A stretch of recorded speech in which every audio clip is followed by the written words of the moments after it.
통상임금은 인사급여 실무 영역에서 아주 중요합니다. 왜 그러냐면 첫 번째로는 이 정기성, 일률성, 고정성을 판단을 해야 되는 게 일단은 중요하고, 그 다음에 여기서 산정한 이 통상임금을 시급으로 환산한 게 중심의 역할을 하면서 임금명세서의 모든 구성 항목을 구성하면서 내용을 채우게 돼 있어요.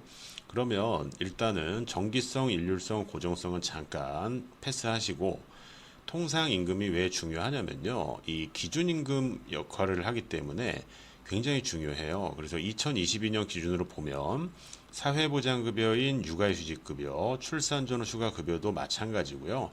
이 최저임금하고 100% 일치하진 않지만 이 통상시급이 9,160원에 미달하게 되면 최저임금 위반될 가능성이 거의 99%라고 보고요. 그리고 특히 중요한 거는 연장, 야간, 휴일 근로 수당의 기준임금 역할을 합니다.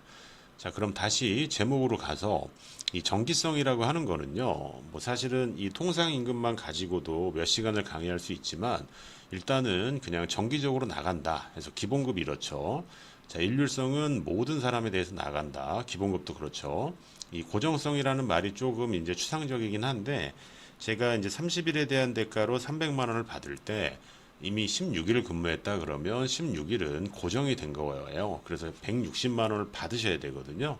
이걸 이제 네 글자로 말씀드리면은 일할 계산한다라고 말씀을 드리고요. 이러한 세 가지 속성을 엔드 요건으로 갖출 때 그러한 항목을 통상임금이라고 합니다. 그래서 명칭은 전혀 중요하지가 않아요. 그래서 이 인사급여 영역을 할 때는요, 이 유저가 판단을 해 주셔야 돼요. 이 부분은 프로그램이 알아서 판단해 줄 수는 없어요. 그래서 예를 들어서 이제 김구 선생의 사례로 말씀드리면, 이 마우스 오른쪽 메뉴 누르시고 급여 수정 메뉴에서 제가 새로 등록 메뉴를 누르고요. 뭐 대표적인 통상임금인 뭐 직책수당을 한번 넣어보겠어요. 자, 그럼 직책수당을 클릭을 하시게 되면 이게 새로 등록을 하면 수지라가 급여 항목이다, 과세다, 통상임금이다, 평균임금이다. 이걸 선택을 하게 되어 있습니다. 자, 이렇게 해서 인지시키고요. 30만 원을 한번 입력을 해 볼게요. 자, 그러면 다시 한번 확인을 해주죠. 세금 부과하겠습니다. 통상임금입니다. 평균임금입니다. 그래서 저장 후 닫기를 누르시게 되면요. 자, 이를 반영을 해서 여기에 이제 항목이 이렇게 등록이 된 거를 확인하실 수가 있어요. 근데 보시게 되면 이걸 등록하기 전에는 연장 수당만 있었죠. 자, 근데 여기서 이제 중요한 게 뭐냐면 월 평균 산출 내역을 보겠습니다. 여기를 보시게 되면은 우리가 알고 있는 174, 35가 있는데요.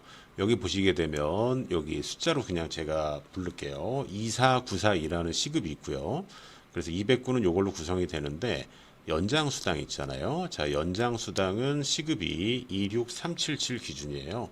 이렇게 시급이 갑자기 점프한 이유는요, 이 30만 원이 통상임금이기 때문에 근로기준법 시행령에 나와 있는 통상시급에 의거한 그 논리에 따라서 이와 같이 시급이 통상시급으로 환산이 돼서 이 금액을 기준으로 26377.66을 기준으로 계산이 돼야 됩니다.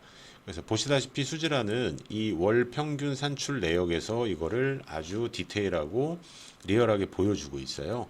그래서 이쪽에서 이제 확인을 하시면 되고요. 자, 그러면은 이게 지금 직책수당 30만 원이 지금 포괄 역산 안에서 이 월급 안에 이미 포함이 되어 있는 거기 때문에 그 구성 내역은 당연히 종전과 달라졌을 거예요. 자, 그러면 제가 여기까지가 이제 통상임금 수당을 등록하는 방법이고, 이게 시간급에 영향을 준다라는 여기까지가 아주 중요한 논이고요. 추후에 제가 이제 설명드릴 거는, 자, 이런 것들이 예를 들어서 지금 10명이잖아요. 10명인데 이런 게 직책수당 혹은 XX수당, YY수당이 뭐 이론적으로 N개, 뭐 10개가 들어왔다 그러면 지금 10 곱하기 10 하면 경우의 수가 100개가 들어옵니다.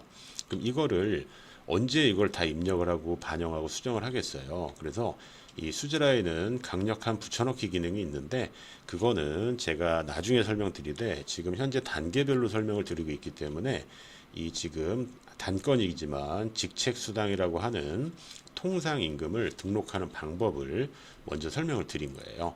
그래서 통상 시급이 정확하게 산출이 돼야 된다라는 거고, 임금명세서에 동시다발적으로 영향을 미치는 통상 임금성에 대해서 되게 중요한 논의니까요. 이 수지라를 사용하시는 분들은 이 영상은 꼭 시청해 주셔야 돼요. 자, 여기까지가 통상 임금을 등록하는 방법에 대한 설명이었습니다.